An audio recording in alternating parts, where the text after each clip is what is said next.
Universidad de Manila para mag-interview ng isang estudyante. Hello po, kuya.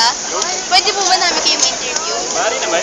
So, kuya, may isang katanungan lang po kami. Ano po bang masasabi niyo rito sa inyong lugar? Sa kapaligiran natin sa Maynila, masabi ko malinis at sapat na seguridad sapagkat pinapatupad ng ating gobyerno ang nararapat na batas para dito.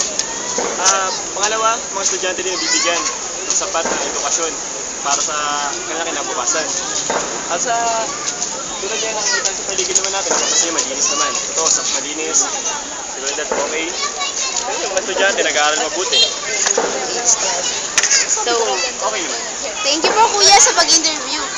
Alam ka na po, punta po tayo sa Manila City Hall. Pagtapos natin interviewin ang isang estudyante. So, makikita naman po natin ito na ang ganda daw po ng kanilang kapaligiran at ang ganda naman po dito. Diba po?